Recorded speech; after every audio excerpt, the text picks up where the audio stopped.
Assalamualaikum warahmatullahi wabarakatuh. Perkenalkan, nama saya Muhammad Abdul Nafis dengan NIM 05048086 dari Prodi Sistem Informasi.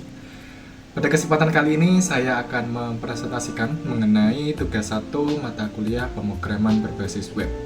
Jadi langsung saja saya presentasikan tugas 1 milik saya. Di sini terdapat soal ya di tugas 1 di mana membuat suatu aplikasi web berupa pemesanan bahan ajar atau SITA ya namanya untuk kebutuhan proses pemesanan dan distribusi bahan ajar di UT dengan menggunakan konsep fundamental yaitu HTML, CSS, JavaScript, DOM seperti itu. Ketentuan dari tugas 1 ini adalah menggunakan HTML yang semantik, lalu terdapat gaya antarmuka menggunakan CSS inline internal dan juga eksternal. Lalu juga mahasiswa dapat menggunakan JavaScript untuk manipulasi DOM seperti itu, dimana digunakan untuk validasi form, lalu juga ada manipulasi data tabel, interaksi UI dan lain sebagainya seperti itu.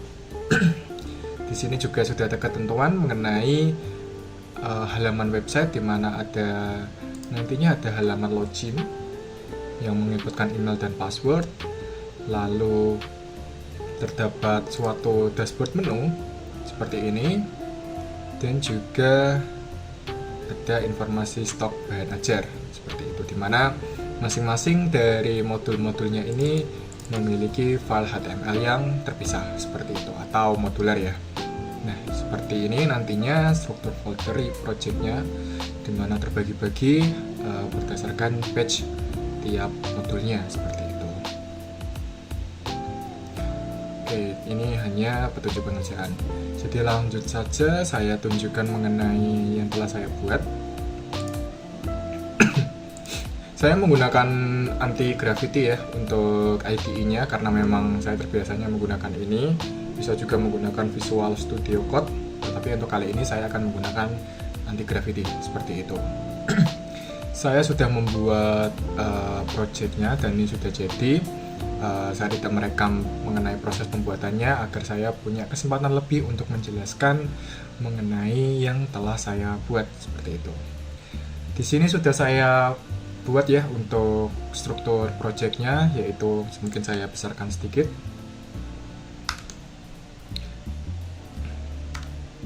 Nah segini misal. Nah di sini terdapat folder aset, di mana ini untuk menyimpan aset-asetnya. Tapi ini saya kosongkan terlebih dahulu karena memang belum ada aset yang bisa saya gunakan di sini, jadi sementara kosong.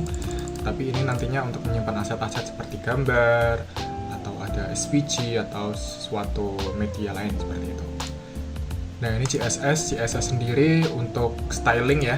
Jadi ini stylingnya seperti misal saya membuat warna ininya, warna untuk warna utama ya, warna utama mengenai projectnya seperti ini menggunakan hex color.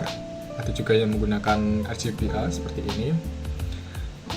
Lanjut ya ini selanjutnya memang untuk function styling ya, dimana ini semua CSS saya masukkan di bagian sini seperti itu.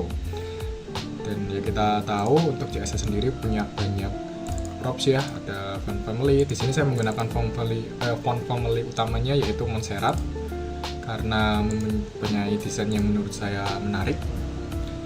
Lalu sisanya tinggal mengikuti kebutuhan dari desainnya seperti itu. Ini untuk file style CSS-nya cukup banyak ya, karena memang nantinya banyak banget untuk kelas-kelas yang saya butuhkan seperti itu. Jadi tidak bisa saya tuliskan satu-satu sehingga dituliskan banyak seperti ini. Seperti itu. Di sini juga banyak banget ya, seperti saya menggunakan display grid, lalu ada mengenai paddingnya, backgroundnya, pengaturan untuk bordernya ini banyak sekali, dimana total dari style CSS ini punya 1240 line seperti itu. Itulah untuk CSS-nya atau untuk stylingnya. Lanjut ke bagian file JS atau di folder JS, di mana di dalamnya ada file script.js.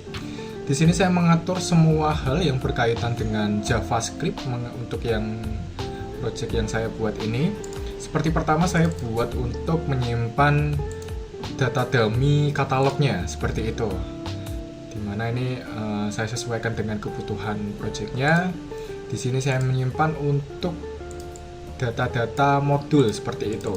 Di sini ada kode, ada nama modulnya, program atau prodinya, harga, stok, dan juga deskripsinya seperti itu. Di sini saya buat lumayan banyak ya, sesuai yang saya ketikkan di sini. Lalu ada juga untuk shipping fee, misal ada pengiriman ya, pilih pengiriman, ada reguler, prioritas, atau mau ambil di UPBJJ. Lalu untuk kredensial, nah ini kredensial untuk mengatur username password. Sementara karena ini tidak tersambung ke backend atau tidak ada API-nya, belum ada API-nya, sehingga untuk kredensial ini saya hardcode seperti ini, dimana username admin, password Cita 123 seperti itu. Ini ada storage keys, dimana project yang saya buat ini memang sudah tersambung juga ke local storage untuk kebutuhan penyimpanan data seperti itu. Sisanya mengikuti saja.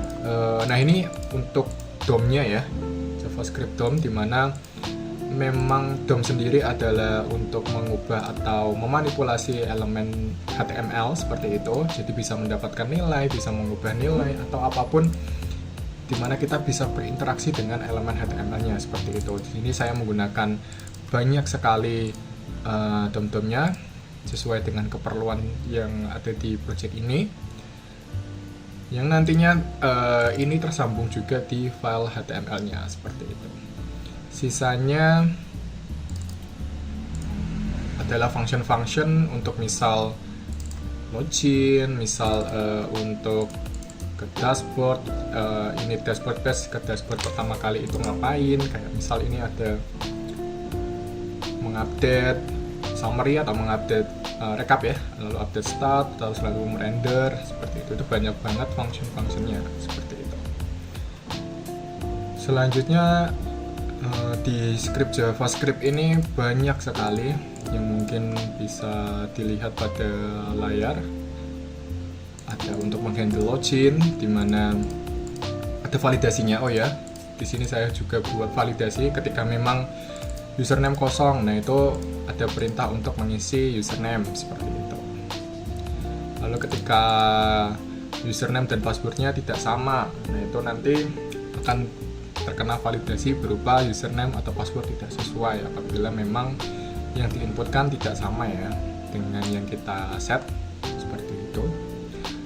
Lalu selanjutnya function logout, render katalog, dan segala macam kebutuhan function-function yang memang ada di project yang telah saya buat seperti itu. Ini untuk yang script.js. Lalu selanjutnya ada di dashboard HTML. Singkatnya ini adalah untuk melakukan render halaman HTML-nya ya, banyak banget. Nah di sini juga tadi ya elemen yang sudah dibuat tersambung di halaman ini seperti itu. Misal ada ini nav menu, ada ID-nya, lalu banyak banget kayak ada start order. Ini juga untuk keperluan JS DOM seperti itu. Terus ini ya form, ID order form. Di sini juga ada ini, dimana ini juga dipanggil ya di DOM tadi. Nah ini order form. Order form sendiri digunakan untuk misal untuk melakukan submit, dimana submit ini ada handle submit, lalu ada ini ya. Nah sini kan ada prosesnya tuh, ada function handle submitnya seperti itu. Ada juga mungkin kebutuhan untuk edit ya, kalau nah ini edit dan sebagai mana mestinya yang saya butuhkan untuk keperluan project ini seperti itu. Ini ada file dashboard, lalu ada file index. Nah index ini memuat halaman login ya, jadi ada untuk melakukan input username dan juga input password seperti itu. Lalu selanjutnya ada di file laporan ini, dimana ini untuk merender juga halaman laporan seperti itu. Dan terakhir ini ada stok HTML, dimana ini untuk merender halaman stoknya seperti itu. Saya tambahkan juga ada readme ini untuk keperluan GitHub ya. Jadi saya sudah melakukan push ke repositori saya di GitHub. Jadi nanti kalau misal mau langsung clone bisa juga melalui GitHub karena memang sudah saya push ke repo GitHub-nya seperti itu. Jadi langsung saja saya tunjukkan mungkin untuk filenya atau project saya, maksud saya. Nah ini saya jalankan start index.html ya. Nah ini di sini juga halaman login seperti ini saya buat dengan desain minimalis ya. Dan juga ini font family yang saya gunakan yaitu Montserrat seperti itu. Di sini juga ada keterangannya untuk username demo atau password demo yaitu admin dan cita 123. Misal saya buat salah, misal admin tapi ininya cuma Sita gitu tanpa 123, dia otomatis terkena validasi. Di sini juga ada keterangan tadi ya, login gagal seperti itu.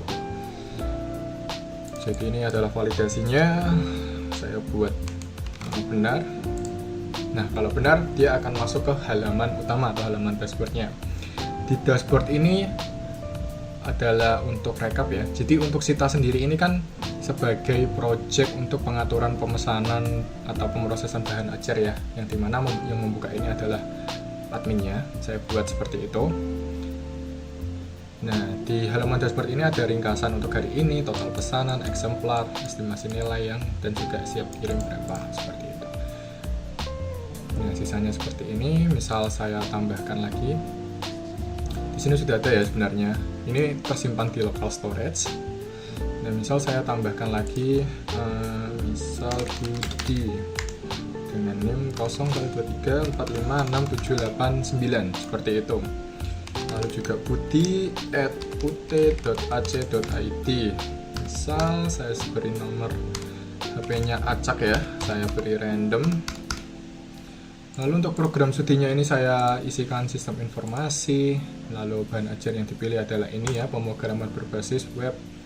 Jumlah eksemplar satu saja. Nah ini metodenya, saya pilih mungkin reguler. Alamat lengkapnya misal jalan ini. Lalu saya buat di kota saya, Kudus, dan juga provinsi Jawa Tengah. Seperti ini. Nah ini di sini juga sudah ada mengenai estimasi pesanannya ya, harga mutu, jumlah, dan juga ongkir, dan ada ringkasan untuk totalnya seperti itu. Ada kalkulasi untuk totalnya, mana totalnya ini 110.000. Nah ini misal saya simpan. Oke, nah di sini akan otomatis tertambah ya Budi dengan tadi yang sesuai dengan yang telah saya inputkan. Data ini sudah masuk ya di bagian local storage. Bisa dilihat di bagian inspect, lalu ke application. Nah ini local storage. Ini kan ada key Sita orders, dimana datanya ini sama ya seperti yang di sini, yang ditampilkan di sini, karena memang tersambung di local storage-nya seperti itu. Jadi ini agar ketika di refresh datanya tetap sama karena memang sudah tersimpan di local storage, tidak kereset ya seperti itu. Nah ini saya lanjutkan. Di sini ada keterangan banyak sekali ya di dalam pesanannya. Bisa buat lihat ini untuk melakukan tracking mengenai pesanannya. Misal ini pesanan diterima, persiapan distribusi, dan pengiriman perjalanan. Ini statusnya masih draft ya. Lalu ada detailnya tadi sesuai dengan yang sudah diinputkan. Ini misal saya dari draft ini saya lanjut ke status ini untuk mengubah statusnya ya. Jadi ini misal draft saya pencet ini, dia jadi diproses seperti itu. Nah ini kan pesan persiapan distribusi seperti itu. Lalu dikirim, di pesanan diterima seperti itu, dikirim. Ini memang saya buat seperti ini. Bisa juga kalau misal mau melakukan edit juga bisa. Misal Budi, misal namanya bukan Budi lagi, misal Andi seperti ini. dan otomatis juga akan terganti ya karena kita melakukan edit tadi. Atau bisa juga melakukan hapus data, ya, dia akan terhapus seperti itu. Di sini tidak ada apa-apa lagi. Oh ya, saya mau jelaskan juga mengenai konsep semantik.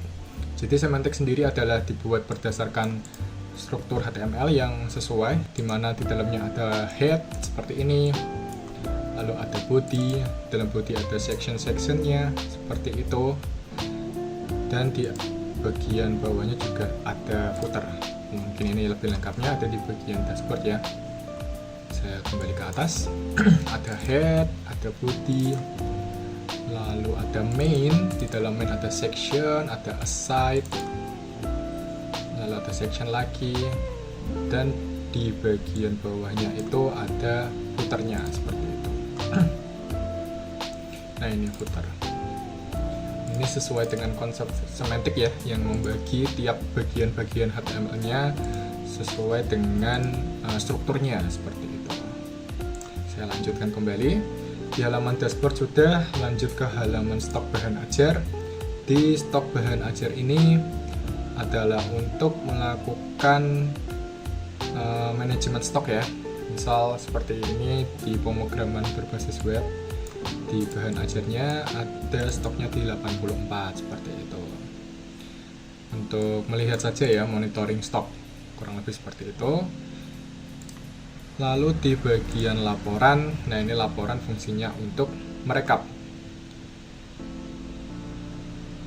distribusi, dipisah tracking. Oh, di sini juga saya buat menurut saya lebih simple ya, dengan 3 menu.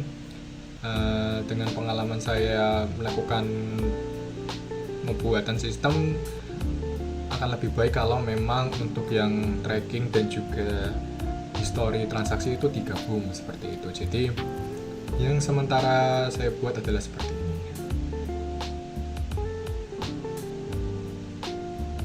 Nah, di sini ada untuk monitoring ya. Di sini memang fungsinya buat lihat pesanan saja atau untuk monitoring mengenai transaksinya seperti itu. Jadi ini ada pesanan yang draftnya 1, yang diproses 0, dikirim 2, ini sesuai ya yang di bagian sini. Nah, ini dikirim draft di sini. Lalu lanjut ada menampilkan juga untuk program dominan untuk mengetahui bahan ajar apa yang sering dipesan seperti itu. Di bagian bawahnya ada untuk laporan. Di laporan ini untuk monitoring progres bahan ajar, dimana untuk modul ini berapa banyak yang draft, untuk modul ini draftnya 0 seperti itu. Jadi untuk keperluan monitoringnya. Nah, di sini untuk detailnya. Di sini juga ada untuk rekam bahan ajar, berapa kali order, eksemplarnya, dan juga total nilainya. Seperti itu. Overall seperti itu mengenai project yang saya buat. Untuk lokat sendiri memang ya untuk lokat saja ya, keluar dari aplikasi Sita ini seperti itu. Misal saya klik lokat, dia akan kembali ke halaman login. Jadi kurang lebih seperti itulah mengenai project Sita untuk tugas 1 mata kuliah pemrograman berbasis web yang saya buat. Apabila ada kesalahan kata atau tutur kata yang kurang berkenan, mohon maaf. Wassalamualaikum warahmatullahi wabarakatuh.